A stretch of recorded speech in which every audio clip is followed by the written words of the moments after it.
Bab 1541. Kalian tidak tahu apa yang baik untuk kalian. Lai Ziqiang adalah salah satu orang terbaik di Three Phoenix Society dan sangat dihormati oleh Yu Fengsheng. Kekuatannya tentu saja tidak bisa diremehkan. Saat dia menyerang dalam kemarahan, dia memiliki kekuatan angin dan guntur. Dalam sekejap, dia telah tiba di depan Don Javier. Penerjemah di samping Don Javier terkejut. Ia langsung berteriak kaget dan terhuyung mundur 2 langkah tanpa sadar. Di sisi lain, Don Javier sendiri tampaknya telah meraih kemenangan. Tindakannya yang meremehkan merupakan respons terhadap tindakan Lai Ziqiang. Saat ia bergerak, nadanya dipenuhi rasa kasihan dan arogansi. Dasar orang Tionghoa. Kamu tidak punya banyak kemampuan, tapi kamu punya sifat pemarah. Awalnya aku ingin berkomunikasi denganmu dengan baik, tapi kamu masih belum tahu apa yang baik untukmu. Dan di sekitarnya, banyak orang berambut pirang dan bermata biru yang mengelilingi Ye Feng dan Yu Fengsheng memiliki pikiran yang sama, mereka memandangnya dengan jijik. Aku pernah melihat orang yang mencari kematian, tapi aku belum pernah melihat orang yang mencari kematian seperti ini. Saya khawatir orang kecil dari negeri naga ini tidak tahu bahwa bos kita dikenal sebagai manusia otot badai di organisasi kita. Lupakan tubuhnya yang hampir 2 meter tingginya dan otot-ototnya yang luar biasa, kelincahan dan kekuatan ledakannya mungkin sesuatu yang tidak dapat dibandingkan dengan negara naga. Orang cacat yang tingginya kurang dari 1,8 meter berani meninjunya. Kalau bos yang pukul, dia pasti langsung mati. Negeri naga masih sebodoh dulu. Mereka tidak tahu apa-apa tentang kekuatan sejati, persis seperti catatan sejarah dari 100 tahun yang lalu. Namun, tepat saat sekelompok orang ini secara terbuka mengejeknya, tinju Lai Ziqiang bertabrakan dengan lengan Don Javier yang terangkat untuk pertama kalinya. Lengan Don Javier setebal paha orang dewasa biasa di negeri naga.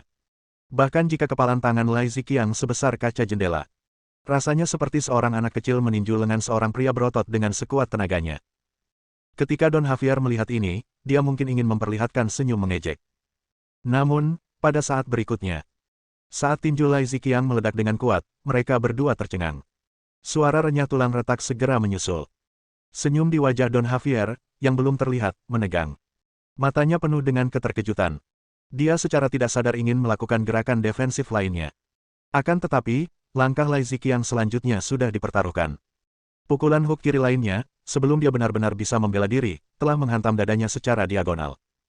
Rasanya seperti genderang perang ditabuh keras. Jantung Don Javier berdebar kencang. Tubuhnya yang bagaikan gunung langsung terhuyung mundur beberapa langkah tak terkendali. Pada akhirnya, dia terjatuh ke tanah dengan suara keras. Darah merembes keluar dari hidung dan mulutnya. Sialan. Di sampingnya, penerjemah gemuk yang datang bersamanya tercengang saat melihatnya. Langkah kakinya yang mundur terhenti. Ketika dia melihat Lai Ziqiang, seluruh tubuhnya gemetar tak terkendali. Orang-orang berambut pirang dan bermata biru yang tadinya sangat percaya diri seakan telah melihat mitos. Mata mereka terbelalak. Apa-apaan ini? Apakah mataku mempermainkanku?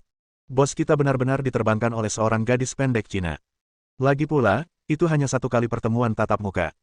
Lagi pula, kurasa aku mendengar suara tulang patah tadi.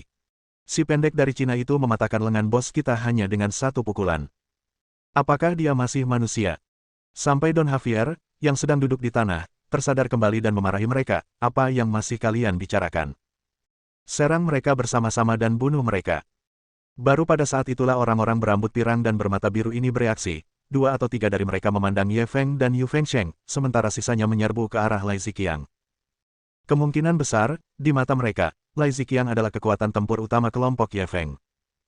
Melihat ini, Ye Feng tidak terburu-buru bertindak, dia hanya mengamati orang asing ini dengan penuh minat. Adapun Lai Ziqiang, ketika dia melihat Yu Fengsheng di samping Ye Feng, dia tidak peduli dengan 3 orang di sekitar mereka. Ia mengeluarkan sepasang buku jari kuningan dari sakunya dan memakainya. Ia menampakkan senyum kejam dan menyerang orang-orang asing berambut pirang dan bermata biru yang mengelilinginya. Meskipun aku tidak tahu apa yang kau teriakkan tadi. Tapi aku tidak suka wajahmu. Saya benci orang asing, dan saya lebih benci lagi orang asing yang memamerkan kekuasaan mereka di wilayah kita. Jadi, hari ini, pergilah ke neraka. Orang-orang asing itu jelas-jelas adalah orang-orang yang tidak tahu apa-apa tentang kekuasaan. Dalam waktu kurang dari 2 hingga 3 menit, mereka menjerit dan jatuh ke tanah. Ketika mereka menatap Lai Ziqiang lagi, tatapan mereka berubah dari menggoda menjadi takut. Bahkan ketiga orang asing yang mengelilingi Ye Feng dan Yu Fengsheng tampak sedikit takut. Mereka tidak memperhatikan Ye Feng dan Yu Fengsheng, sebaliknya, mereka menatap Lai Ziqiang dengan ketakutan dan keseriusan. Seolah-olah mereka takut Lai Ziqiang akan datang dan membunuh mereka. Tak jauh dari situ, Don Javier, yang sedang terbaring di tanah, melihat kejadian ini. Ia jelas kecewa karena gagal memenuhi harapannya. Wajahnya yang tadinya pucat kini pucat pasi. Dia mengumpat bawahannya. Lai Ziqiang tidak mengerti bahasa asing, jadi ia tidak terlalu memperhatikan omelan Don Javier kepada bawahannya. Ia memainkan buku-buku jari kuningan di tangannya dan berjalan menghampiri Don Javier. Seolah-olah dia tidak peduli dengan ketiga orang asing yang mengelilingi Ye Feng dan Yu Fengsheng. Tapi ekspresi Ye Feng tidak berubah. Karena dia mengerti apa yang dimaksud Don Javier. Setelah memarahi bawahannya, Don Javier benar-benar memerintahkan mereka untuk menggunakan senjata. Ketiga orang di sekelilingnya dan Yu Fengsheng menodongkan senjata. Kelompok orang asing ini sungguh berani. Mereka tidak hanya melakukan perampokan di wilayah China, tetapi mereka bahkan membawa senjata terlarang. Dan dari apa yang dimaksud Don Javier? Saat mereka bersiap melakukan hal ini, mereka telah melakukan persiapan matang sebelumnya. Di pantai tidak jauh dari pasar gelap, sudah ada kapal penyelundup yang menunggu mereka. Pada saat ini, dia bersiap membiarkan bawahannya menggunakan senjata mereka. Dia harus membunuh Ye Feng, Lai Ziqiang, dan teman mereka dengan cepat. Setelah merampas mantra tiga kebajikan dinasti Qin besar, ia akan langsung menuju kapal penyelundup dan meninggalkan wilayah Tiongkok dan lautan di sekitarnya sesegera mungkin. Lalu, dia akan lari jauh. Ye Feng memperhatikan Lai Ziqiang saat dia berjalan menuju Don Javier. Ketiga orang berambut pirang dan bermata biru di sekelilingnya dan Yu Fengsheng memanfaatkan kesempatan itu dan bergerak menyentuh pinggang mereka. Mata Ye Feng berubah dingin dan dia segera bergerak. Bab 1542. Kisah Ratu Bawah Tanah Jiangzuo. Qiangzi, mereka punya senjata. Ye Feng mengingatkan Lai Ziqiang. Pada saat yang sama, dia menyerang bagaikan kilat. Saat ketiga pria berambut pirang dan bermata biru itu mengeluarkan senjata mereka, dia melayangkan pukulan, tendangan, dan dorongan gunung besi. Dalam sekejap, senjata di tangan dua orang itu terlempar dan senjata di tangan orang terakhir terlempar. Ketika kedua senjata itu berhamburan akibat pukulan dan tendangannya, suara benturan yang keras pun dapat terdengar. Dia samar-samar dapat melihat magasinnya terlempar keluar dan pelurunya memantul. Adapun pria berambut pirang yang terkena pukulan Ye Feng, dia terpental. Saat pistol di tangan pria itu jatuh, Ye Feng secara alami mengambil alihnya. Pada saat inilah Lai Ziqiang tiba-tiba menggeser badannya dan berbalik. Ekspresinya sangat waspada. Ketika dia melihat situasi di sekitar Ye Feng, dia menghela napas panjang, matanya dipenuhi rasa takut. Ye Feng bisa merasakan kegugupannya. Ye Feng memainkan pistol di tangannya dan melirik posisi kedua pistol yang telah ia ledakan. Setelah memastikan keduanya berada pada jarak aman, ia mengangguk. Ada yang salah dengan orang-orang ini. Ini jelas tidak sesederhana perampokan di menit-menit terakhir. Cari yang lain dulu. Saya punya beberapa pertanyaan untuk ditanyakan kepada mereka nanti. Lai Ziqiang percaya pada Ye Feng. Tidak ada yang keberatan, dia hanya melirik Yu Fengsheng dan bertanya dengan tatapannya. Ketika Yu Fengsheng mengangguk, dia dengan hati-hati memeriksa mayat Don Javier dan anak buahnya. Dan begitu saja, keringat dingin keluar di dahinya. Itu semua berkat kewaspadaan Ye Feng. Dia benar-benar menemukan tiga senjata lagi di tubuh pria-pria pirang ini. Dan semuanya terisi. Sialan, orang asing ini benar-benar sombong. Di wilayah kami, dia tidak hanya ingin merampok kami. Dia bahkan membawa orang-orang ini bersamanya. Apa yang mereka coba lakukan? Lai Ziqiang menyeka keringat dingin di dahinya setelah melepaskan peralatan dari orang-orang ini dan mengikat mereka dengan rapi. Ye Feng mengangguk dan hendak melanjutkan. Tanpa diduga, Yu Fengsheng, yang sedari tadi diam, tiba-tiba menunjukkan ekspresi aneh di matanya. Ia tiba-tiba berkata, Tuan Ye. Saya tahu bahwa tidaklah tepat bagi saya untuk mengatakan hal ini saat ini. Tapi aku masih ingin mencobanya. Ye Feng tidak mengerti. Yu Fengsheng menatapnya dan berkata dengan serius, aku punya permintaan yang lancang. Saya harap kamu bisa menyerahkan orang-orang ini kepadaku. Sebagai gantinya, aku bisa mengizinkanmu menyebutkan kondisi apapun yang kamu inginkan. Ye Feng tidak mengerti maksudnya. Berdasarkan hubungan mereka, Yu Fengsheng akan memenuhi permintaannya dalam keadaan normal. Saat ini, dia masih menggunakan ini sebagai syarat pertukaran. Sepertinya itu sama sekali tidak menarik baginya, kan? Yu Fengsheng sepertinya menyadari kebingungannya. Setelah ragu sejenak, ia tiba-tiba mencondongkan tubuh ke arahnya dan berkata dengan suara yang hanya bisa didengar mereka berdua, apapun syaratnya. Selama kamu tidak ingin aku mati atau menghancurkan diriku sendiri, kondisi apapun tidak masalah. Saya tentu saja tidak akan tidak setuju. Ye Feng tidak dapat menahan gemetarnya. Dia menatapnya dengan tak percaya. Dia hampir mengira kalau dia salah dengar. Yu Fengsheng mengangguk padanya dengan serius. Kau tidak salah dengar. Aku serius. Meskipun Ye Feng tidak memiliki banyak kontak dengan Yu Fengsheng.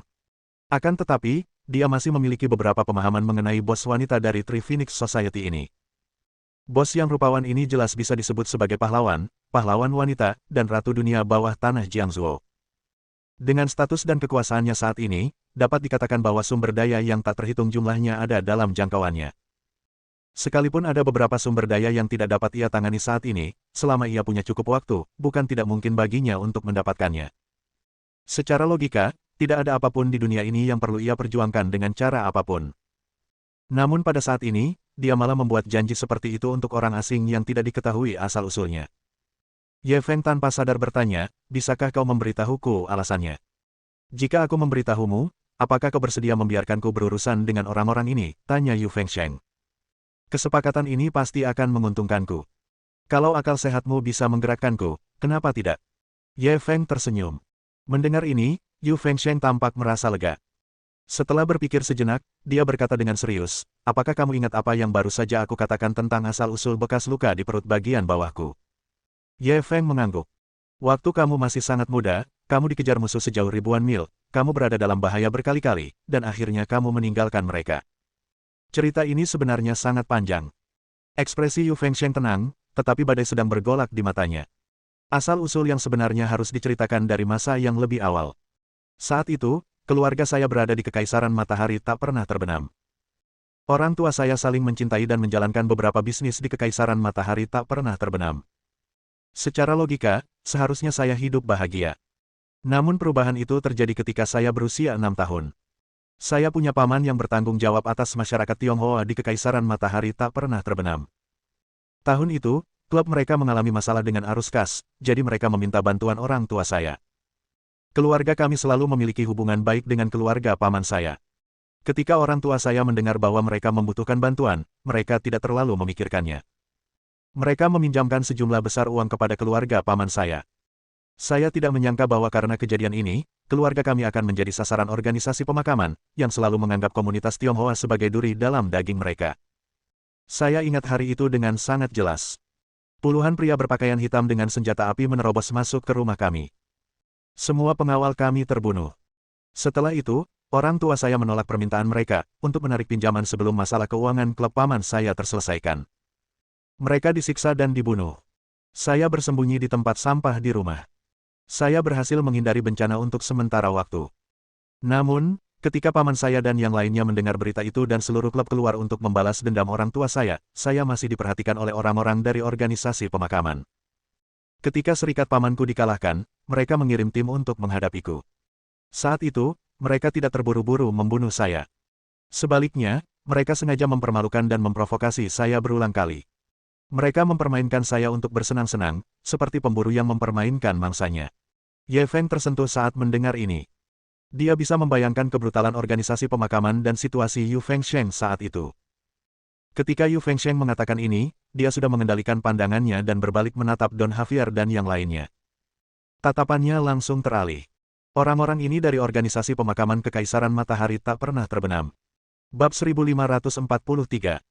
Aku tidak suka penampilanmu yang tidak teratur. Atau, kau bisa memanggil mereka dengan nama yang lebih terkenal, keluarga mafia. Saat Yu Fengsheng mengatakan ini, nadanya masih cukup tenang. Namun, Ye Feng dapat merasakan ada niat membunuh yang tak tersembunyikan di sekelilingnya. Setelah berpikir sejenak, ia mengangguk. Izinkan saya mengajukan beberapa pertanyaan kepada mereka. Kalian boleh melakukan apapun setelah saya selesai bertanya.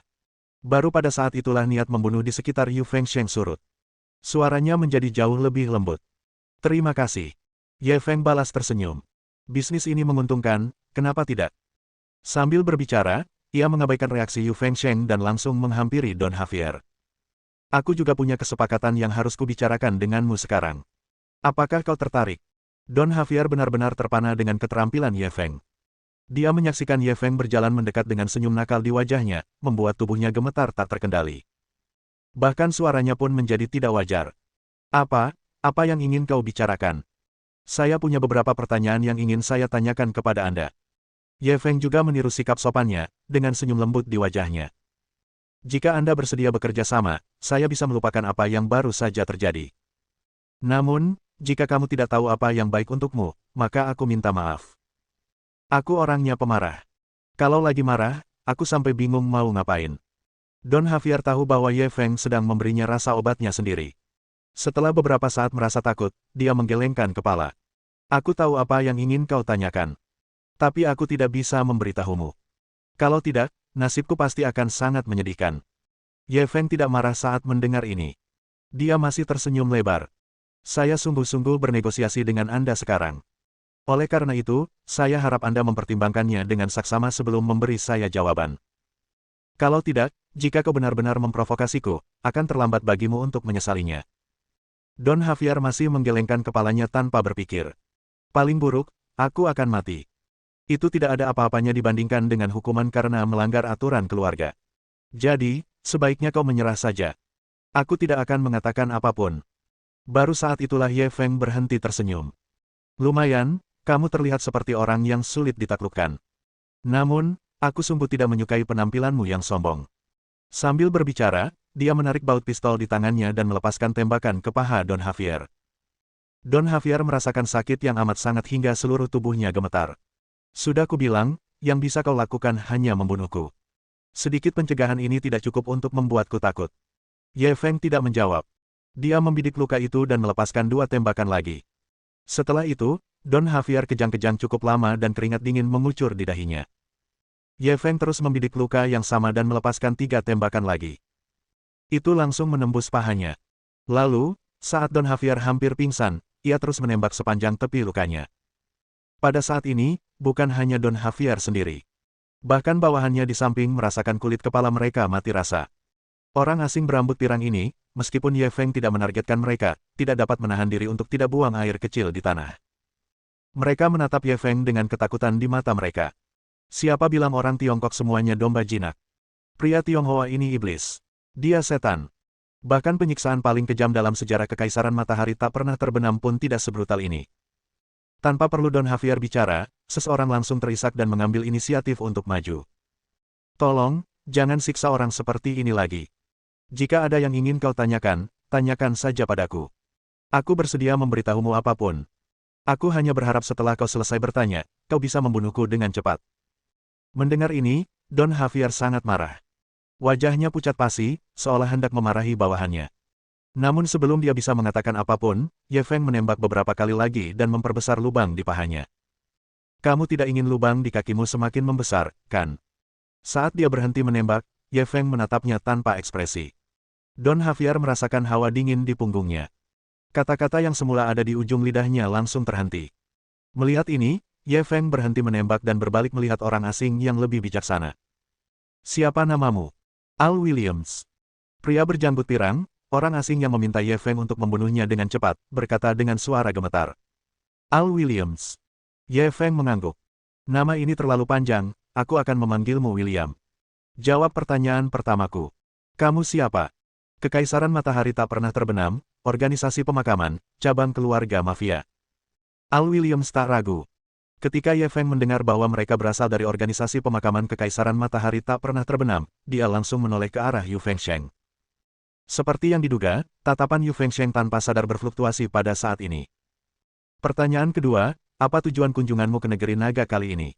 Dari yang kudengar dari bosmu, kau bahkan siap pakai senjata. Kau bahkan sudah menyiapkan perahu penyelamat di pantai sebelumnya. Al Williams masih tak ragu. Ini untuk mantra 3 kebajikan dinasti Qin Agung yang kau temukan di brankas. Pemimpin cabang keluarga mafia dari organisasi pemakaman telah menerima kabar bahwa mantra 3 kebajikan dinasti Qin besar terkunci di brankas rahasia, dan brankas tersebut telah diedarkan ke pasar gelap di Jiangzhou. Oleh karena itu, pemimpin mengirim pasukan perunggu dari keluarga kami untuk menyelinap ke pasar gelap di Jiangzhou dan mencuri mantra 3 kebajikan dinasti Qin besar. Ye Feng mendengar banyak hal tak terduga dari informasi tersebut, dan bahkan dia pun tertarik padanya. Namun, ia tidak terburu-buru memikirkan pertanyaan-pertanyaan ini. Ia malah terus bertanya, skuad perunggu di organisasi pemakamanmu dan cabang keluarga mafiamu berada di level berapa? Tanpa diduga, ketika Al Williams menyebutkan hal ini, dia sebenarnya tampak sedikit malu. Setelah menahannya beberapa saat, dia berkata, tidak bisakah aku menjawabnya? Ye Feng tidak mengerti, tanpa sadar dia menoleh ke arah orang asing lainnya dan Don Javier. Tanpa diduga, ekspresi orang-orang ini juga sangat jelek. Masing-masing dari mereka tampaknya merasa sulit berbicara. Apa yang sedang terjadi? Bab 1544. Ada keuntungan tak terduga. Kemampuan bahasa asing Yu Fengsheng juga seharusnya cukup bagus. Sementara Lai Ziqiang masih bingung, ia tiba-tiba melanjutkan kata-kata Ye Feng. Sebenarnya, alasannya tidak rumit. Pasukan perunggu setara dengan petarung biasa dari Three Phoenix Society di organisasi pemakaman. Orang-orang ini terlalu malu untuk mengatakannya. Ye Feng mendengar ini dan berbalik menatap Yu Fengsheng. Yu Fengsheng mengangguk padanya dan melanjutkan menjelaskan, saya memiliki sedikit pemahaman tentang organisasi pemakaman. Terutama organisasi pemakaman di Kekaisaran Matahari Tak Terbenam dan cabang keluarga mafia. Saya telah menghabiskan banyak upaya untuk mengumpulkan informasi yang relevan tentang struktur organisasi dan peringkat personel mereka. Ye Feng tidak terburu-buru menjawab, dia hanya menunggu dia melanjutkan. Yu Fengsheng melanjutkan, organisasi pemakaman adalah organisasi besar yang tersebar di banyak negara barat. Kurasa aku tak perlu menjelaskan betapa dahsyatnya itu. Seharusnya kau sudah pernah mendengarnya. Ye Feng mengangguk. Organisasi pemakaman, atau mafia. Asal seseorang punya pengalaman, mereka pasti pernah mendengar tentang organisasi ini. Tidaklah berlebihan jika saya menyebutnya sebagai tokoh legendaris. Organisasi besar ini sebagian besar dibentuk oleh cabang-cabang dari banyak keluarga, Yu Fengsheng memperkenalkan. Misalnya, di Amerika, mereka sebagian besar dipimpin oleh 5 keluarga, yaitu keluarga Buono, keluarga Klobo, keluarga Gambino, keluarga Genovese, dan keluarga Lucchese. Kemudian, klan-klan yang lebih kecil bersekutu di bawah kekuasaan kelima keluarga ini. Contoh lain adalah tempat lahirnya organisasi pemakaman, Italia. Organisasi ini dipimpin oleh organisasi Sisilia, organisasi Camorra, organisasi Calabria, dan organisasi Sacra Corona Unita. Terutama orang Sisilia, yang paling terkenal. Sejak tahun 1970-an, mereka menyusup ke semua lapisan masyarakat. Bahkan ada serial klasik dalam sejarah film, The Godfather, yang diadaptasi darinya. Ye Feng hanya mengangguk.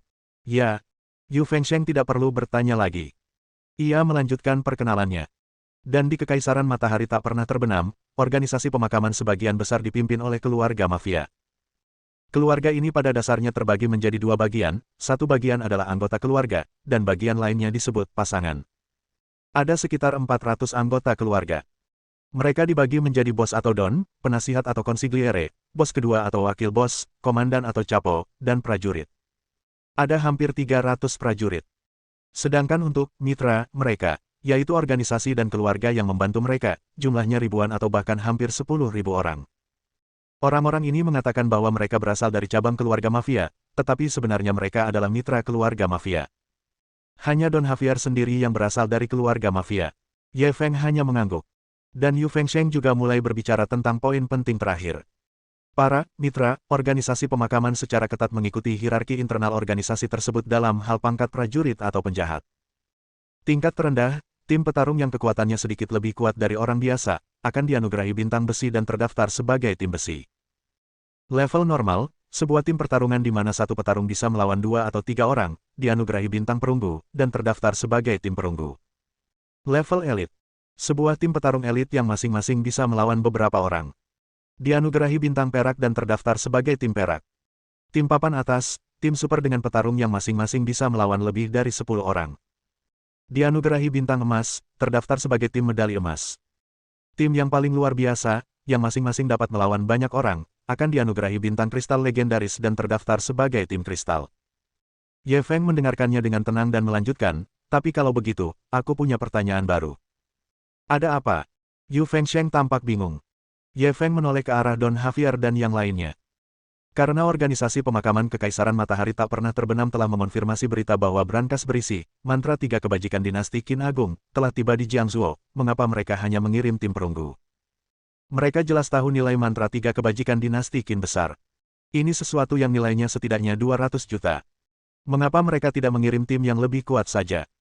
Yu Fengsheng sepertinya tersadar setelah diingatkan olehnya. Ekspresinya berubah aneh. Karena kau sudah mengatakannya, sepertinya itu benar. Secara umum, tim medali perunggu bertanggung jawab untuk menangani beberapa masalah kecil yang bernilai jutaan dolar di bawah organisasi pemakaman. Untuk bisnis seperti ini yang melibatkan ratusan juta dolar, seringkali, tim peraih medali emaslah yang harus bertindak. Ye Feng melihat bahwa dia tidak mengerti situasinya, jadi dia menoleh ke Al Williams. Mengapa organisasimu mengirim tim medali perunggumu ke Jiangsu? Kalian mengirimkan tim peraih medali perunggu untuk sebuah peninggalan budaya senilai lebih dari 200 juta yuan. Apakah pemimpin kalian meremehkan Tiongkok? Atau menurutmu Jiangsu mudah diganggu? Al Williams takut Ye Feng salah paham, jadi dia segera menggelengkan kepala dan menjelaskan. Bukan seperti ini, bukan seperti ini. Pemimpin kami selalu sangat menghormati Tiongkok. Itulah sebabnya beliau secara khusus meminta kami untuk memikirkan cara membawa senjata ke negara ini sebelum kami berangkat. Alasan kami hanya mengirimkan tim peraih medali perunggu ke Tiongkok kali ini adalah karena kami tidak punya pilihan lain. Oh, Ye Feng tidak berkomentar. Namun, Al Williams berbicara cepat. Anda mungkin belum tahu, tetapi sesuatu telah terjadi di Kekaisaran Matahari tak pernah terbenam. Seorang taipan tua yang sangat terkenal ditembak dan dirampok oleh sekelompok pengungsi. Koleksi dan tabungan keluarganya selama bertahun-tahun dijarah dan disebar kemana-mana. Di antara mereka, bahkan ada kuali 9 prefektur yang terkenal dari negaramu. Hampir semua konsorsium dan organisasi di Kekaisaran Matahari tak pernah telah memfokuskan perhatian mereka pada barang-barang tersebut. Organisasi pemakaman dan cabang keluarga mafia juga tidak terkecuali. Kami telah mengirim hampir semua orang kami untuk menyelidiki dan mengumpulkan informasi tentang harta karun tersebut.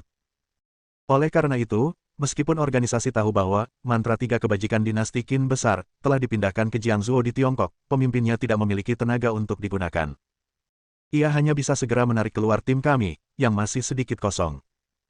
Saat Ye Feng mendengarkan penjelasannya, ekspresinya tidak berubah, tetapi hatinya dipenuhi dengan keterkejutan. Kuali 9 prefektur.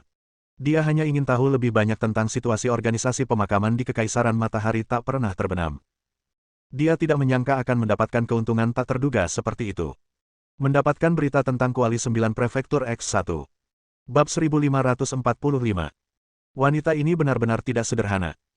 Menurut Cheng Feier, bahkan jika dia melaporkan informasi ini kepada tim keamanan, dia akan diberi imbalan besar. Dan yang paling penting, Ye Feng telah memikirkan sesuatu yang lebih dalam. Dilihat dari informasi yang diberikan oleh Lan Xingyue, organisasi misterius yang selama ini ia pikirkan dan cari kesempatan untuk dipancing, ternyata juga sangat tertarik dengan barang antik setingkat harta nasional ini. Selain itu, organisasi misterius ini memiliki jaringan informasi yang sangat kuat dan kekuatan yang sangat besar. Kali ini, mereka akan hadir saat Kuali 9 Prefektur muncul di Kekaisaran Matahari tak pernah terbenam. Ini adalah kesempatan besar bagi Ye Feng sendiri. Jika berhasil, situasinya mungkin akan berubah. Dari situasi sebelumnya di mana musuh berada di kegelapan sementara ia berada di cahaya, kini akan menjadi situasi di mana musuh berada di cahaya sementara ia berada di kegelapan. Dari mangsa menjadi pemburu. Memikirkan hal ini, otak Ye Feng berputar cepat. Tatapannya tertuju pada Al Williams. Ceritakan lebih banyak tentang ini. Seorang taipan tua di Kekaisaran Matahari tak pernah terbenam ditembak dan dirampok oleh sekelompok pengungsi. Koleksi dan tabungan keluarga selama bertahun-tahun dijarah dan tersebar di mana-mana. Bagaimana sebenarnya situasinya? Al Williams masih tak ragu. Ada keluarga taipan tua yang sangat terkenal di Kekaisaran kita. Kepala keluarga mereka, Jerry Burroughs, adalah salah satu jenderal dalam perang 100 tahun yang lalu. Ia meraup untung besar dari perang dan menjara banyak emas, perak, harta karun, barang antik, dan sebagainya dari Tiongkok dan tempat-tempat lain. Selama bertahun-tahun, seluruh klan menjadi makmur dengan mengandalkan akumulasi tersebut. Apa yang dikatakannya mungkin merupakan sejarah yang tercatat dalam Kekaisaran Matahari tak pernah terbenam, dan itu agak diremehkan. Namun Ye Feng mencibir dalam hatinya saat mendengar ini. Setiap orang Tiongkok akan mengingat periode sejarah yang memalukan itu. Taipan itu, Jerry Burroughs, adalah seorang bandit besar. Dia mencuri banyak harta karun dari Tiongkok dan meraup untung besar. Mungkin karena kebangkitan keluarga mereka datang terlalu mudah. Sejak era Jerry Burroughs, anggota keluarga mereka memiliki mentalitas orang kaya baru, dan mereka melakukan segala sesuatunya dengan cara yang sangat bergengsi. Pengantar Al Williams berlanjut. Pada tahun-tahun awal, ketika dunia masih damai, tidak masalah bagi mereka untuk sedikit menonjol. Namun, dalam beberapa tahun terakhir, situasi internasional dan lingkungan internal kekaisaran semakin memburuk. Kehidupan beberapa orang kelas bawah semakin memburuk.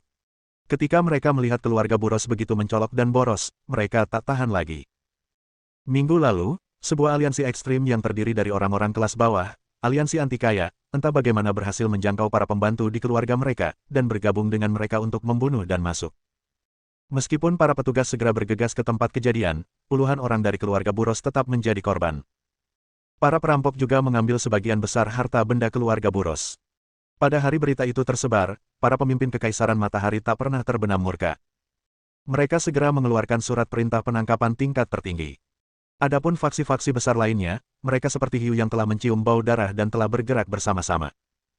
Saya dengar dari beberapa saudara saya di organisasi pemakaman bahwa total kekayaan keluarga Buros yang dijarah kali ini setidaknya 10 miliar dolar. Jika dikonversi ke mata uang Anda, jumlahnya sekitar 70 miliar yuan. Oleh karena itu, orang-orang yang berpengetahuan luas dari semua lapisan masyarakat di Kekaisaran Matahari tak pernah terbenam hampir menjadi gila. Mereka berusaha sekuat tenaga untuk mencari jejak anggota, aliansi anti kaya, dan harta karun yang telah mereka sebarkan. Ye Feng mendengarkannya dengan tenang. Setelah pria itu selesai menceritakan semua informasi yang diketahuinya dan Ye Feng mengajukan beberapa pertanyaan yang dipedulikannya, dia mengalihkan pandangannya ke Yu Fengsheng. Yu Fengsheng mengerti maksudnya dan segera berkata, apakah kamu sudah selesai bertanya? Ye Feng mengangguk. Informasinya agak terlalu banyak, dan hasilnya juga lebih dari yang kuharapkan. Yu Fengsheng sepertinya menyadari sesuatu. Setelah berpikir sejenak, ia tiba-tiba berkata, kau juga tertarik dengan harta karun yang hilang dari keluarga Buros. Ye Feng diam-diam memujinya, seperti yang diharapkan dari bos wanita dari Three Phoenix Society, kemampuannya membaca ekspresi orang benar-benar kuat. Dia hanya mengajukan beberapa pertanyaan lagi, tetapi dia sebenarnya bisa merasakan bahwa dia tertarik pada hal-hal ini. Mengingat masa lalu Yu Fengsheng, ia tidak menyembunyikan terlalu banyak. Alasan spesifiknya sangat rumit untuk dijelaskan. Namun, saya memang tertarik dengan Kekaisaran Matahari tak pernah terbenam yang sekarang. Kalau begitu, mungkin kita akan bertemu lagi di Kekaisaran Matahari tak pernah terbenam. Saat Yu Fengsheng berbicara, dia tersenyum. Saat itu, aku mungkin membutuhkan bantuan Tuan Ye. Ye Feng tidak langsung menjawab, dia menunggu dia melanjutkan. Yu Fengsheng tidak membutuhkannya untuk bertanya dan mengambil inisiatif untuk berkata, saya tidak akan pernah melupakan apa yang dilakukan organisasi pemakaman. Selama bertahun-tahun, aku bekerja keras mencari dan berteman dengan para ahli dimanapun, mengumpulkan berbagai macam buku panduan bela diri, dan memperkuat diriku. Semua demi kembali ke Kekaisaran Matahari tak pernah terbenam suatu hari nanti dan membalas dendam atas perseteruan berdarah di masa lalu. Sekarang setelah aku mencapai puncak Jiangzuo, aku memiliki semakin banyak orang kuat di bawah komandoku. Aku hanya perlu memperkuat diri sedikit lagi dan semuanya akan siap. Ekspresi Ye Feng aneh. Sebelumnya dia penasaran mengapa Yu Fengsheng, seorang wanita yang tidak kekurangan petarung dan sejenisnya, tertarik pada buku-buku panduan bela diri. Jadi karena ini. Ngomong-ngomong, meskipun dia pernah berkonfrontasi sebentar dengan Yu Fengsheng sebelumnya, dia benar-benar tidak menyadari kekuatan macam apa yang dimiliki Yu Fengsheng. Dia hendak bertanya. Lai Ziqiang, yang berdiri di samping, tiba-tiba berkata dengan takjub, Bos, Anda sudah sekuat ini. Apakah Anda masih ingin menjadi lebih kuat? Tidaklah berlebihan jika kukatakan bahwa di antara orang-orang yang kukenal, selain Tuan Ye yang bisa menekanmu dengan kuat, yang lain mungkin bukan tandinganmu. Selain bela diri, kemampuan mengemudi, menembak, membunuh, kepanduan, anti-kepanduan, dan kebugaran fisikmu semuanya telah mencapai tingkat yang gila setelah bertahun-tahun latihan yang gila. Bahkan para pembunuh bayaran top yang kukenal pun hanya selevel ini. Kau masih berpikir itu belum cukup? Yu Fengsheng menggelengkan kepalanya. Organisasi pemakaman tidak bisa diremehkan. Jangan meremehkan tim peraih medali perunggu, tim peraih medali emas, dan tim kristal mereka penuh dengan para ahli. Terutama kapten tim medali emas dan kapten tim kristal. Mereka bahkan lebih sulit dipahami. Jika kita menyerang dengan gegabah karena tidak cukup kuat, itu sama saja dengan seekor domba yang masuk ke mulut harimau. Meskipun Ye Feng tidak mengatakan apa-apa, ketika dia mendengar percakapan antara Lai Ziqiang dan Yu Fengsheng, dia terkejut dan tercerahkan. Ratu dunia bawah tanah Jiangzuo tidaklah sederhana. Dia biasanya tidak menunjukkan kekuatannya, tetapi kekuatannya sudah sangat kuat. Tidak heran dia bisa menaklukkan sekelompok pembuat onar yang kuat seperti Lai Ziqiang. Melihat bala bantuan dari Three Phoenix Society semakin dekat, ia tidak bisa meminta informasi lain yang bermanfaat baginya. Setelah berpamitan dengan Yu Fengsheng, ia bersiap untuk pergi. Pada saat yang sama, dia menelepon Cheng Feier. Bab 1546. Sebaiknya kau tarik kekuatan ilahimu. Cheng Feier mungkin tidak terlalu sibuk, karena ia segera mengangkat telepon. Nada suaranya agak menggoda saat ia berkata, Spesialis Ye, katakan saja. Apa instruksi Anda kali ini? Ye Feng tersipu. Pemimpin, apa yang kau katakan? Berani sekali aku memerintahmu. Itu seharusnya disebut laporan. Baiklah, berhenti menyanjungku. Cheng Feier sedikit terdiam. Aku tidak tertipu. Bukannya kau tidak tahu. Lagi pula, saya sudah menekankan sebelumnya bahwa Anda adalah pakar yang direkrut khusus untuk tim keamanan. Terlebih lagi, Anda telah memberikan kontribusi yang luar biasa berturut-turut.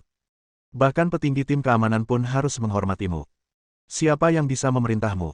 Jika ada sesuatu yang kamu butuhkan, katakan saja. Ye Feng telah belajar dari kesalahan sebelumnya, jadi dia tidak langsung mengatakan bahwa dia memiliki informasi baru tentang Koalisi 9 Prefektur.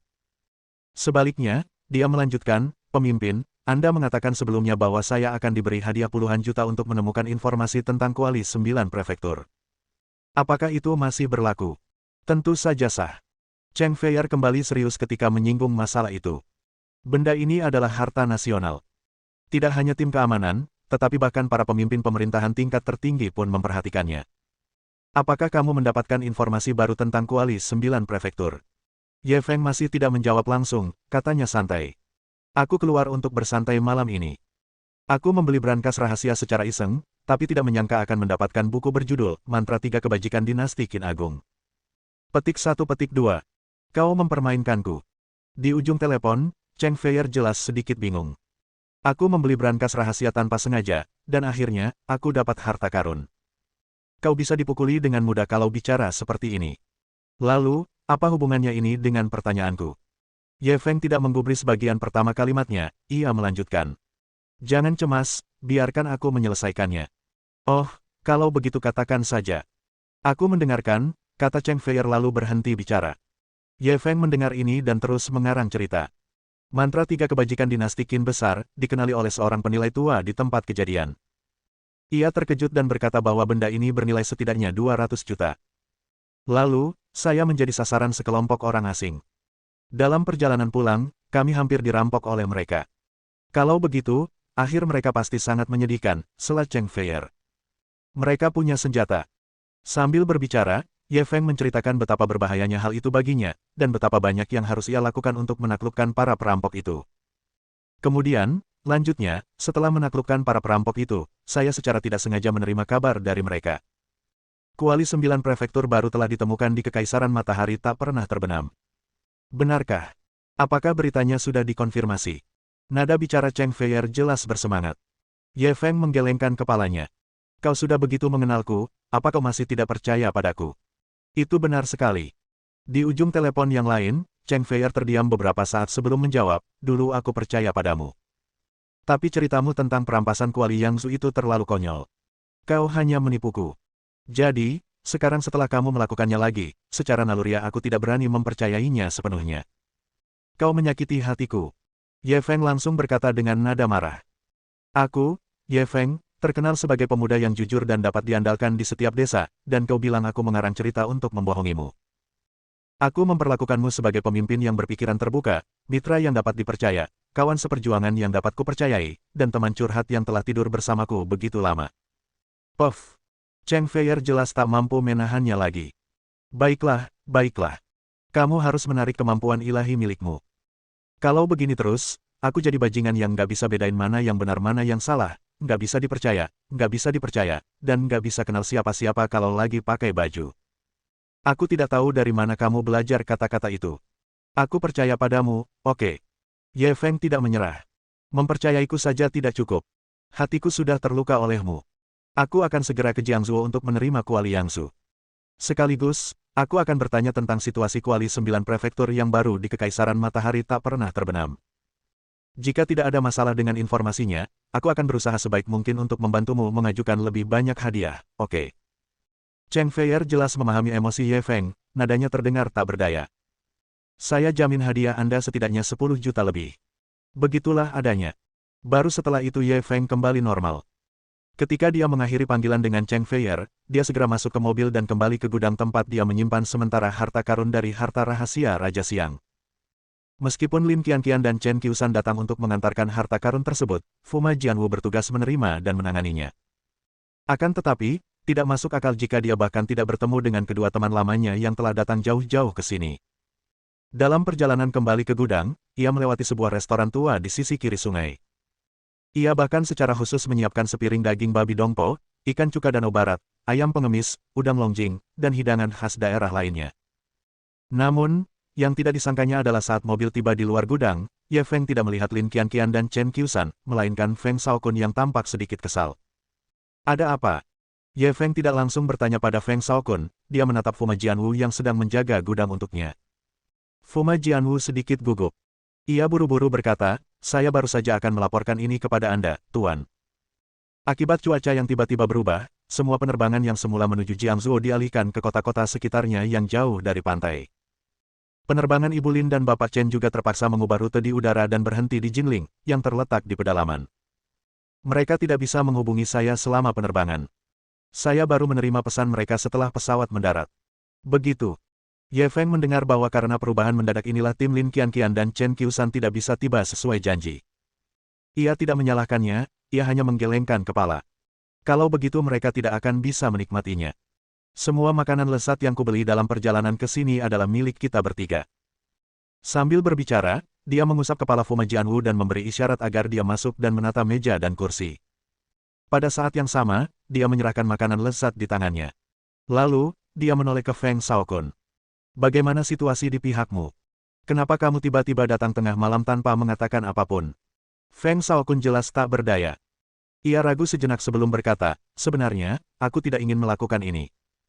Namun, ayah saya secara khusus memerintahkan saya untuk melakukan perjalanan pribadi dan menjelaskan situasi tersebut kepada Anda secara pribadi. Aku tidak punya pilihan selain datang di tengah malam untuk mengganggumu. Ayahmu. Ye Feng menangkap maksud utamanya. Dia memintamu untuk datang. Bab 1547. Apakah dia orang hebat? Meskipun dia belum pernah bertemu ayah Feng Shaokun, Ye Feng telah benar-benar merasakan kekuatan dan teror keluarga Feng selama waktunya di Jiangzhou. Tidaklah berlebihan jika dikatakan bahwa keluarga Feng berada di puncak rantai makanan di Jiangzhou. Adapun ayah Feng Shaokun, Feng Zhenyuan, sebagai pilar keluarga Feng dan orang penting di zona perang Jiangzhou, kekuasaan dan statusnya bahkan lebih menonjol. Dia meminta Feng Shaokun untuk mencarinya saat ini, dan dia bahkan secara khusus menyuruh Feng Shaokun untuk memberitahunya tentang situasi tersebut secara pribadi. Apakah ayahmu memberimu instruksi? Feng Shaokun menggaruk kepalanya. Tidak juga. Dia cuma bilang mau ngajak kamu makan di rumahku. Sudah makan. Ye Feng mengamatinya. Lalu kenapa ekspresimu seperti itu? Karena aku curiga ayahku punya motif tersembunyi. Feng Shaokun menggaruk kepalanya lagi, tampak sedikit malu. Dia mungkin mendengar tentang penembak jitu yang kukerahkan 2 malam lalu. Meskipun dia orang yang protektif, memiliki rasa keadilan yang kuat, dan selalu bersyukur, dia sangat berprinsip. Dia tidak bisa menoleransi kenyataan bahwa aku diam-diam mengerahkan penembak jitu. Jadi, Ye Feng langsung mengerti maksudnya. Jadi, kau takut ayahmu sudah tahu situasinya dan akan menggunakan alasan mentraktirku makan untuk menyusahkanku, kan? Feng Shaokun mengangguk canggung dan tidak mengatakan apa-apa. Lagi pula, yang satu adalah ayahnya dan yang satunya lagi adalah tuannya. Apapun yang dia katakan, hasilnya tetap tidak baik. Ye Feng tidak keberatan. Kupikir ada hal lain, iya. Ketika Feng Shaokun mendengar ini, dia jelas sedikit terkejut.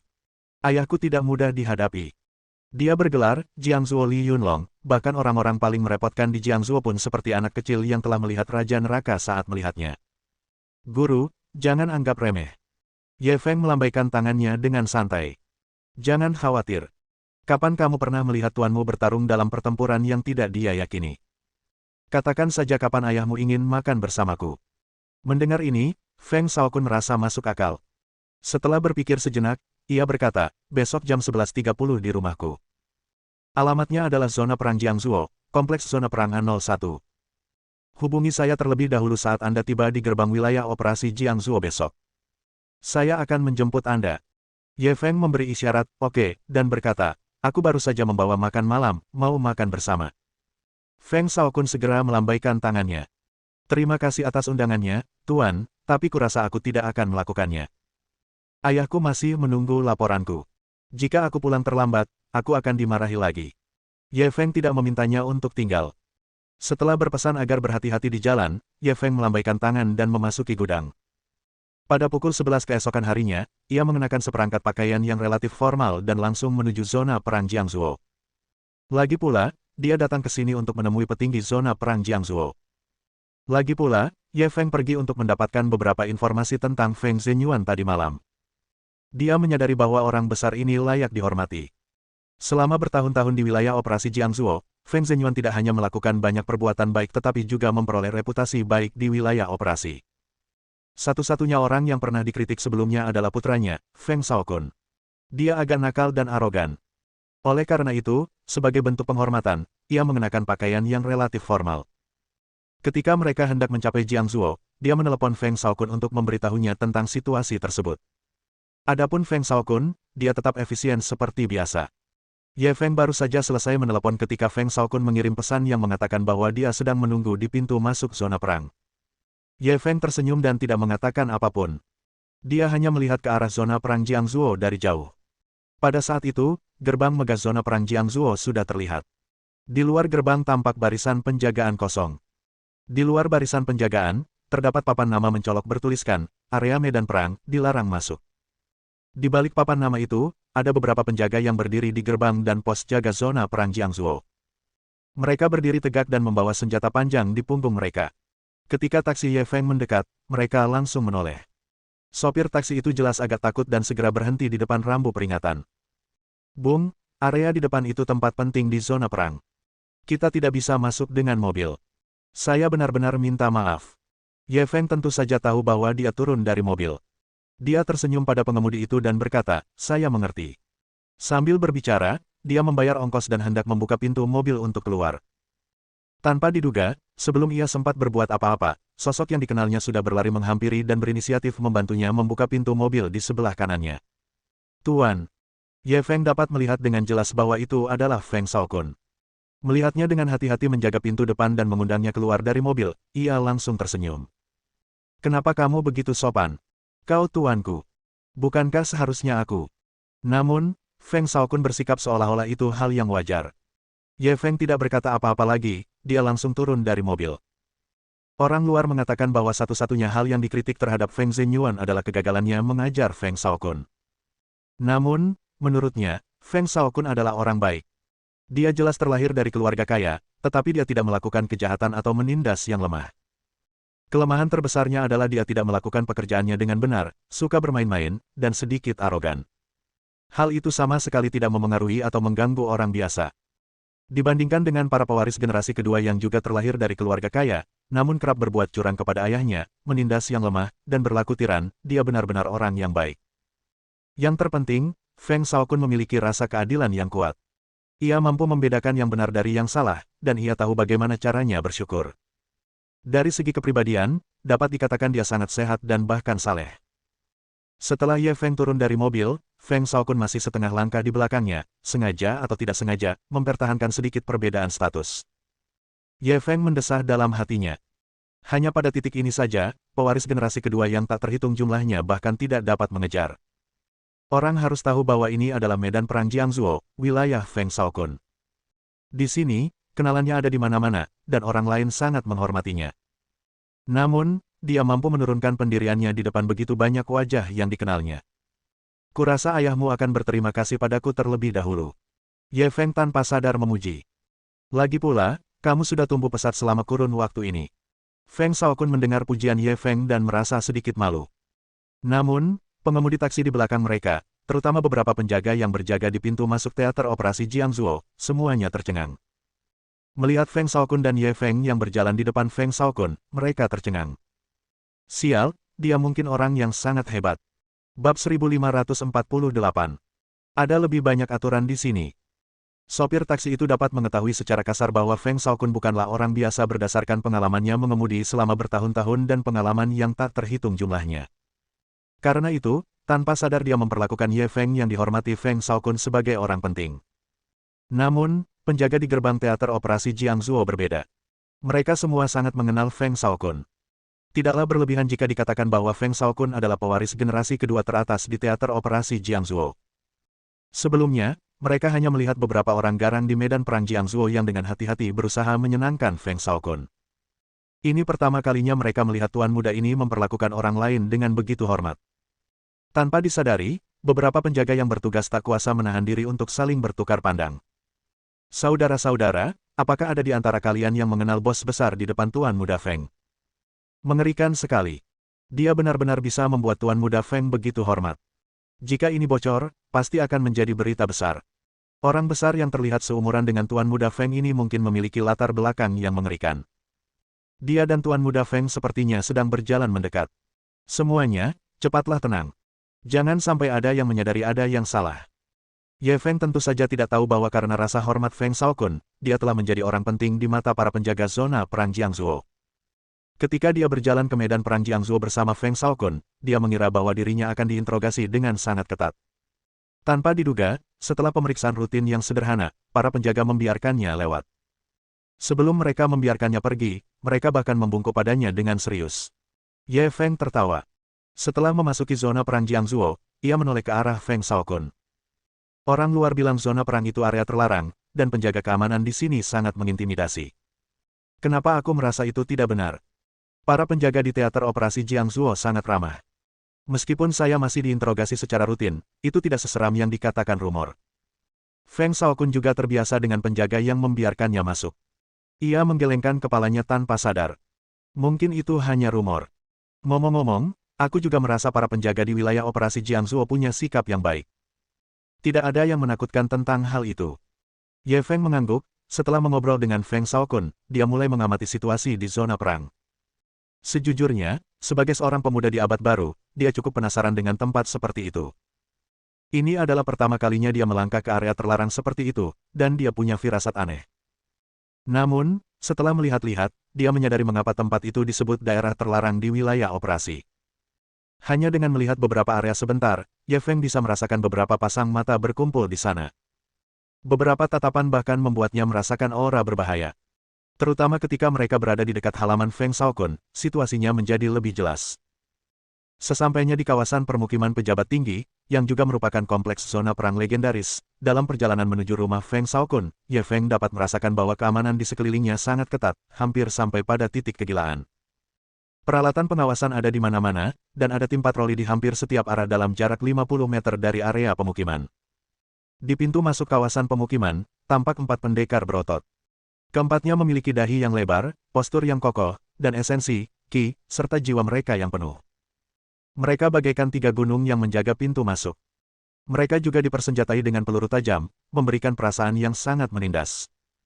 Bahkan Feng Shaokun tampaknya secara tidak sadar mulai menahan ketajamannya di lingkungan seperti itu. Tuan, situasi di sini istimewa, jadi ada lebih banyak aturan. Jika ada yang membuat Anda tidak nyaman, mohon maafkan saya. Ye Feng tidak keberatan, dia melambaikan tangannya dengan santai, memberi isyarat agar dia terus memimpin jalan. Melihat ini, Feng Shaokun jelas sudah terbiasa dengan hal itu dan tidak mengatakan apa-apa. Dia membawa Ye Feng ke sebuah rumah kecil di inti kawasan pemukiman. Pada saat ini, tawa renyah terdengar. Feng tua, kita impas kali ini. Saya berusaha keras untuk mendapatkan separuh dari Tiger Tali yang digunakan Huo Kubing. Jika aku memberikannya kepadamu sekarang, kamu tidak akan bisa membicarakan kebaikan yang telah aku berikan kepadamu dari operasi gabungan ini di masa depan. Ketika Ye Feng mendengar itu, dia langsung menatap Feng Shaokun. Itu Paman Zhu, kawan lama ayahku. Feng Shaokun segera menjelaskan, dia tinggal di sebelah rumah kita. Dia berutang budi besar kepada ayahku. Ketika dia mendengar bahwa ayahku tertarik pada Huo Kubing, entah bagaimana dia mendapatkan setengah dari Tiger Tali milik Huo Kubing. Dia bilang dia di sini untuk membalas budi. Ye Feng mengangguk dan tidak bertanya apapun. Namun, dia secara tidak sadar mengaktifkan pemindaian mendalamnya untuk menyelidiki situasi. Setelah itu, matanya bergerak tanpa sadar. Shaokun, kamu seharusnya tahu kalau aku tahu sedikit tentang penilaian barang antik, kan? Kamu tidak tahu sedikit pun. Kamu jelas tahu 100 juta, oke. Nada bicara Feng Shaokun sedikit berlebihan. Jika Anda hanya tahu sedikit, maka tidak ada seorang pun di dunia ini yang berani mengatakan bahwa mereka benar-benar tahu tentang penilaian barang antik. Saat berkata begitu, matanya berbinar seolah teringat sesuatu. Kebetulan ayahku tidak bisa memastikan keaslian separuh dari hitungan harimau Huo Kubing itu. Bagaimana kalau aku memintamu untuk memeriksanya, guru? Ye Feng menatapnya dengan tatapan setuju. Anak baik, kau langsung mengerti. Feng Shaokun terkekeh. Aku khawatir akan ada ketegangan saat kalian berdua bertemu nanti. Ada cara untuk meringankan segalanya. Sambil berbicara, ia berjalan masuk ke halamannya terlebih dahulu dan menyapa kedua pria yang duduk di sana. Ayah, Paman Zhu. Tuanku telah tiba. Pria parubaya yang duduk di tengah halaman memiliki alis yang tajam dan mata yang cerah, tetapi auranya tertahan. Ia mengangguk ringan dan mengalihkan pandangannya ke Ye Feng. Tuan Ye, saya sudah banyak mendengar tentang Anda. Sambil berbicara, dia berdiri dan mengulurkan tangannya. Ye Feng menatap tempat duduknya, dan betapa miripnya matanya dengan Feng Shaokun, dia segera menentukan identitasnya. Melihat orang penting ini berinisiatif mengulurkan tangan, ia segera mengulurkan tangan dan menjabat tangan pria itu dengan erat. Paman Feng, Anda terlalu sopan. Saya hanya orang biasa yang beruntung. Namamu adalah apa yang aku sebut terkenal. Mendengar ini, Feng Zhenyuan jelas tidak terkesan sama sekali. Ekspresinya tidak berubah sama sekali. Di sisi lain, pria parubaya bertubuh agak gemuk yang berdiri di sampingnya menatap dengan tatapan ingin tahu. Shaokun, apakah ini guru legendarismu? Dia terlihat sangat muda. Dia tampaknya seusia denganmu. Tuanku memiliki banyak keterampilan. Saat berbicara, dia sengaja atau tidak sengaja menatap Feng Zhenyuan dan setengah dari tiger tali di tangannya. Bab 1549. Pengerjaan benda ini tidak buruk. Hebat. Zhu Zili tak kuasa menahan diri untuk bertepuk tangan. Ayahmu hanya khawatir apakah tali harimau ini asli atau palsu. Aku sudah menjaminnya padanya, tapi dia tidak berani mempercayainya. Shaokun, mengapa kita tidak menyusahkan gurumu untuk membantu kami? Feng Shaokun kemudian menatap Ye Feng dan bertanya, Tuan, bisakah Anda membantu ayah dan Paman Su melihatnya? Ye Feng tentu saja tahu bahwa ia sedang menciptakan kesempatan bagi dirinya sendiri untuk tampil. Dia menatap Feng Zhenyuan dan Paman Su. Kalau begitu aku akan berterima kasih. Feng Zhenyuan mungkin juga penasaran. Ia langsung tersenyum dan mengundangnya. Terima kasih atas bantuannya. Silakan. Ye Feng melihat bahwa Feng Zhenyuan juga setuju, jadi ia tidak repot-repot dengan formalitas. Ia mengenakan sarung tangan putih pemberian Zhu Zili. Kemudian, ia berpura-pura mengambil setengah dari tiger tali dan mengamatinya dengan saksama. Setelah mengamatinya sejenak, ia mengembalikannya ke tatapan penuh harap Zhu Zili. Aku sudah selesai. Pengerjaannya tidak buruk. Zhu Zili jelas salah paham. Ia menatap Feng Zhenyuan dengan ekspresi gembira. Kau dengar itu, Pak Tua Feng? Bahkan guru Shaokun mengatakan bahwa pengerjaan benda ini tidak buruk. Kamu tidak perlu khawatir sekarang, kamu tidak perlu khawatir ini palsu. Paman Zhu, jangan cemas. Biarkan aku menyelesaikannya. Ye Feng memotongnya. Lalu, tanpa menunggu dia dan Feng Zhenyuan melihatnya, dia melanjutkan, maksudku, pengerjaan benda ini tidak buruk. Orang yang memalsukannya sangat terampil. Itu tidak mungkin, kan? Zhu Zili membuka mulutnya dan tanpa sadar menjawab. Ye Feng tidak terburu-buru, dia hanya melihat ke arah Feng Zhenyuan yang sedang mengamatinya, dan bertanya, Paman Feng, apakah Anda punya kaca pembesar atau mikroskop? Bawakan aku sepanci air mendidih juga. Shaokun. Feng Zhenyuan mengangguk sedikit dan menatap Feng Shaokun. Feng Shaokun segera berjalan keluar halaman dan mulai menelepon.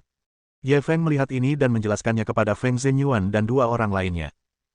Meskipun teknik pelunakan besi ditemukan pada periode negara-negara berperang, teknik ini mencapai puncaknya pada dinasti Han Barat. Namun, pada akhirnya, teknik-teknik ini masih sangat bergantung pada pekerjaan manual. Oleh karena itu, mudah untuk menemukan perbedaan besar antara keahlian halus berbagai pengecoran logam dan industri serta keahlian modern.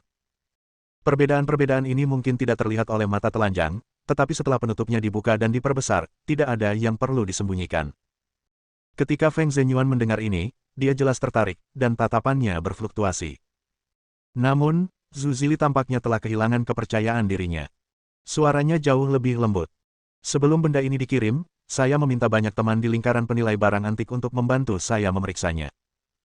Contohnya, Balai 100 Harta Karun yang terkenal di Jiangzuo memiliki penilai utama, yaitu Old Wu, toko barang antik tua di Jiangzuo. Paviliun Harta Karun memiliki penilai utama, yaitu Old Jin. Rumah 4 Harta Karun di Jiangzuo, yang memiliki reputasi sangat baik di kalangan barang antik, memiliki penilai utama, yaitu Old Liang. Mereka semua sudah melihatnya dan mengatakan tidak ada masalah. Orang-orang ini dianggap sebagai penilai kelas 1 di kalangan barang antik Jiangzuo. Seharusnya mereka tidak salah menilai secara kolektif, kan? Ye Feng tidak menjawab pertanyaan ini secara langsung, dia berkata dengan tenang, saya mengatakan bahwa pengerjaannya sangat bagus, saya tidak berbicara tanpa alasan.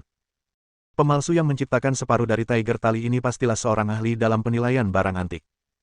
Ia tahu betul apa yang menjadi fokus kebanyakan penilai tingkat tinggi saat menilai barang antik, jadi ketika ia membuatnya, ia melengkapi poin-poin ini dengan sempurna. Selain itu, barang seperti tiger tali sekarang sangat langka di pasaran. Hanya sedikit orang yang pernah melihatnya. Kesalahan yang dibuat oleh penilai biasa bukanlah hal yang aneh. Feng Zhenyuan masih tidak mengatakan sepatah kata pun, seolah-olah dia sedang menonton pertunjukan. Zhu Zili bergumam, benarkah? Kau membuatnya terdengar begitu misterius. Ye Feng tahu bahwa tidak ada gunanya mengatakan apapun sekarang. Ketika Feng Shaokun datang membawa mikroskop presisi tinggi dan sepanci air mendidih, ia segera melemparkan setengah dari tiger tali. Kemudian, setelah karat perunggu pada permukaannya hampir hilang, ia menyekannya dengan kain katun dan meletakkannya di bawah mikroskop. Proses produksi tali harimau sangat rumit. Dari beberapa tali harimau yang ada saat ini, hampir semuanya memiliki pola yang halus dan bentuk yang rumit, terutama ukiran emas pada jimat komandan. Pertama, jimat komandan diukir dengan huruf-huruf yang tidak jelas, kemudian benang emas disematkan pada huruf-huruf yang tidak jelas tersebut, dan akhirnya dipoles. Menurut catatan sejarah, setiap tiger tali memiliki label anti pemalsuan yang unik.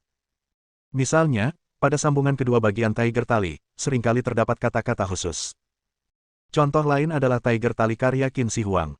Terdapat sebaris kata di tengah kedua bagian tersebut, yang terbagi menjadi dua bagian. Selain itu, kata heaven di tengah sengaja dimiringkan ke kanan, sehingga hanya menyisakan goresan terakhir, yaitu na di sebelah kiri. Untuk menyelesaikan proses yang rumit dan pemrosesan yang terperinci seperti itu, bahkan dengan keterampilan industri saat ini, jumlah dan skala peralatan yang terlibat sangat berlebihan. Sederhananya, jika Anda ingin meniru tiger tali dari era Huokubing dengan sempurna, biayanya sangat tinggi. Namun, para pemalsu seringkali menciptakan pemalsu untuk mendapatkan keuntungan sebesar-besarnya dengan biaya serendah-rendahnya. Jika biaya pembuatan barang palsu terlalu tinggi, mereka tidak akan membuatnya sama sekali. Apa maksudmu? Saat ini, Zhu Zili tampak kehilangan kepercayaan diri. Ekspresinya sedikit gugup. Kalau mau ngabisin duit buat detail yang penting, pasti mereka bakal ngambil jalan pintas atau malas-malasan di detail-detail kecil yang biasanya orang-orang nggak peduliin. Ye Feng tersenyum, dia pun membetulkan posisi pembesar mikroskop. Setelah menemukan beberapa kekurangan pada pemindaian sistem secara mendalam, dia memberi jalan bagi Feng Zhenyuan dan Paman Zhu untuk datang dan memeriksanya. Feng Zhenyuan jelas sangat penasaran sekarang. Melihat sinyal Ye Feng, dia segera berjalan dan melihat mikroskop. Setelah itu, tubuhnya bergetar, dan dia menarik napas dalam-dalam dan berdiri di samping. Ketika Zhu Zili melihat ini, dia benar-benar tidak dapat menahannya lagi. Hampir seketika Feng Zhenyuan menjauh, dia segera menuju mikroskop dan mengamatinya dengan saksama. Setelah mengamati area yang diperbesar yang telah disesuaikan Ye Feng dan membandingkannya dengan beberapa detail lainnya, ia mendongak dengan linglung. Setelah karat perunggu dihilangkan, ada jejak-jejak pengasahan modern yang jelas pada tiger tali. Itu palsu. Aku sudah berusaha keras dan berkorban untuk mendapatkan tiger tali ini. Aku bahkan meminta beberapa teman lama untuk menaksirnya, tapi ternyata palsu. Apakah serumit itu di dunia barang antik? Ye Feng tidak terlalu memperhatikan reaksinya, ia hanya melihat separuh tiger tali di mikroskop, dan senyum tipis tersungging di wajahnya. Kau percaya padaku sekarang? Bab 1550. Sejak aku debut, aku tidak pernah kalah dalam satu pertempuran pun. Zhu Zili tampak malu. Ye Feng mengambil setengah dari tiger tali. Penilai biasa-biasanya fokus pada 3 poin saat menilai barang-barang seperti itu. Yang pertama adalah uji konduktivitas listrik untuk memeriksa material tiger tali. Salah satunya adalah mencari label anti pemalsuan pada tiger tali berdasarkan bukti historis. Cara lainnya adalah mengidentifikasi perbedaan-perbedaan halus antara seni modern dan seni masa lalu. Misalnya, perbedaan yang paling umum adalah kata-kata pada tiger tali. Karena proses penempaan pada masa itu belum berkembang, lekukan pada tiger tali tidak bisa 100% mulus. Oleh karena itu, jika tulisan pada tiger tali rapi dan halus, artinya tidak ada lubang atau benjolan kecil, pastilah itu palsu. Saya baru saja mengatakan bahwa orang yang membuat separuh dari tiger tali ini adalah seorang ahli di bidang barang antik. Saya juga mengatakan bahwa pengerjaannya sangat baik karena dia telah melakukan semua ini dengan sempurna. Selain itu, penampilannya yang dibungkus dengan karat perunggu sangat sempurna. Penilai biasa tentu saja akan melakukan kesalahan ketika mereka menilai barang berdasarkan pola pikir penilaian yang mereka miliki. Paman Zhu mungkin tidak bisa berkata apa-apa. Setelah beberapa saat canggung, dia berkata kepada Ye Feng, aku terlalu ceroboh sebelumnya. Tuan Ye, Anda benar-benar sesuai dengan reputasi Anda. Sambil berbicara, ia mengulurkan tangannya kepada Ye Feng. Terima kasih juga atas saranmu. Jika ada kesempatan, aku akan mentraktirmu minuman sebagai permintaan maaf. Sama-sama. Ye Feng juga mengulurkan tangannya dan menjabat tangannya. Paman Zhu mungkin memperhatikan jabat tangan Ye Feng yang kuat dan penuh wibawa. Setelah berjabat tangan, kekaguman di matanya semakin kuat. Setelah meminta maaf kepada Feng Zhenyuan, dia berkata dengan nada serius, Shaokun memiliki guru yang baik. Dia tahu banyak hal. Dia benar-benar berbeda dari orang-orang yang berteman dengan Shao Kun sebelumnya. Sambil bicara, ia mengambil setengah lembar uang kertas Tiger Tali. Kalian ngobrol saja. Aku akan pergi dan melunasi hutangku pada orang yang menjual Tiger Tali kepadaku dulu. Feng Zhenyuan dan Feng Shao Kun jelas memiliki hubungan baik dengannya, jadi mereka tidak banyak bicara. Setelah melihatnya pergi, mereka mengalihkan pandangan mereka kembali ke Ye Feng. Tuan, bagus. Feng Shao Kun berdiri di belakang Feng Zhenyuan dan mengacungkan jempol pada Ye Feng. Adapun Feng Zhenyuan, ketika dia menatap Ye Feng lagi, ada lebih banyak keramahan di matanya dan kurang ada kesan seperti pebisnis. Dilihat dari kinerja Tuan Ye barusan, Anda sangat ahli dalam bidang penilaian barang antik. Para penilai yang membantu Zhu Tua semuanya cukup terkenal di Jiangzuo. Namun, kamu benar-benar berhasil melihat kebenaran dari sesuatu yang bahkan bisa menipu sekelompok orang seperti itu. Saat berbicara, dia bahkan membuat gerakan mengundang, mengisyaratkan Ye Feng untuk duduk. Ye Feng tidak berdiri kaku dan langsung duduk. Melihat ini, Feng Shao Kun segera mulai menuangkan teh. Ye Feng mengangguk padanya, lalu menatap Feng Zhenyuan lagi.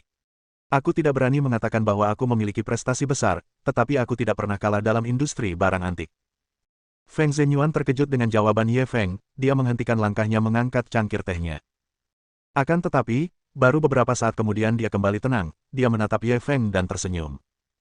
Tidak heran Shao Kun yakin padamu. Hanya keyakinan dan kepercayaan diri ini saja yang membuatmu lebih tinggi dari teman-teman yang dia buat sebelumnya. Ye Feng bisa merasakan bahwa sikapnya terhadapnya telah sedikit berubah. Dia langsung tersenyum balik. Paman Feng, kau menyanjungku. Saya hanya mengatakan kebenaran. Shao Kun punya beberapa teman lain yang juga cukup baik. Feng Zhenyuan jelas tidak setuju dengan kalimat terakhirnya. Bagaimana mungkin aku tidak tahu seperti apa anak ini di masa lalu? Teman-teman masa lalunya, tentu saja tidak sampai dikatakan sebagai teman yang buruk, tapi belum tentu menguntungkan baginya secara pribadi. Kalau tidak, dia tidak akan begitu suka bermain-main dan keras kepala selama bertahun-tahun. Lalu, dia menatap Feng Shao Kun. Lalu anak ini mulai mengubah kepribadiannya. Mungkin dimulai saat dia bertemu denganmu di Zonghai. Saya sudah mengirim orang untuk bertanya dan memahami. Dia mengubah kepribadiannya karena dia melihat gunung di Zonghai. Feng Shao Kun tampak agak malu dengan tatapannya. Sebenarnya, ini pertama kalinya aku bertemu seseorang yang bisa meyakinkanku dalam segala hal. Feng Zhenyuan mengalihkan pandangannya dan mengangkat cangkir tehnya untuk bersulang dengan serius kepada Ye Feng. Tuan Ye, mengenai masalah Shao Kun, saya harus bersulang untuk Anda. Ye Feng segera mengangkat cangkir tehnya dan menurunkannya sedikit, lalu berdenting dengan cangkir teh Feng Zhenyuan. Paman Feng, Anda terlalu sopan. Seharusnya aku yang bersulang untukmu. Feng Zhenyuan tidak menunggunya selesai dan melambaikan tangannya. Biar aku selesaikan dulu. Saya serius saat mengatakan ini. Meskipun anak ini bukan orang jahat, dia terlalu suka bermain dan keras kepala. Dia tidak pernah berperilaku baik. Saat kami bersamanya, dia masih agak penurut. Tapi begitu dia meninggalkan kami, dia seperti kuda liar yang lepas kendali. Dan keluarga Feng kami hanya punya satu putra. Bukan cuma aku yang khawatir. Bahkan ayahku, kakek Shao Kun, juga khawatir tentang masa depannya. Ye Feng tidak tahu apa yang harus dilakukan setelah mendengar apa yang dia katakan. Feng Zhenyuan melanjutkan, tapi sejak bertemu denganmu, anak ini telah berubah total. Dia menjadi rendah hati, tenang, dan mau belajar, dia berkembang ke arah yang baik hampir setiap hari. Bahkan Pak Tuasu, yang tinggal di sebelah, dan para paman yang membesarkan anak ini, para kenalan lama yang dulu mengkhawatirkan anak ini, kini memujinya. Ayah, tetaplah rendah hati, tetaplah rendah hati. Feng Shao Kun tertawa ketika mendengarnya. Feng Zhenyuan memelototinya. Aku sedang bicara dengan gurumu. Kenapa kau menyela? Aku baru saja memujimu beberapa kali, dan kamu sudah mulai sombong lagi. Tidak, sama sekali tidak. Feng Shao Kun pasti sangat takut padanya. Setelah terbatuk pelan, ia dengan patuh melanjutkan tugasnya sebagai asisten teh. Feng Zhenyuan mengangkat cangkir tehnya dan bersulang lagi untuk Ye Feng. Soal Shao Kun, aku sungguh sangat berterima kasih padamu, atau lebih tepatnya, seluruh keluarga Feng sangat berterima kasih padamu.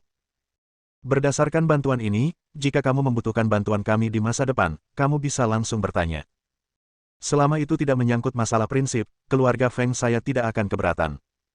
Kau terlalu sopan. Ye Feng tanpa sadar menurunkan cangkirnya dan ingin bersulang dengannya lagi. Tanpa diduga, Feng Zhenyuan mengangkat dasar gelasnya dan bersulang bersamanya. Setelah meneguk tehnya, ia tiba-tiba mengganti topik. Namun, jika ini menyangkut masalah prinsip, maka saya hanya bisa meminta maaf.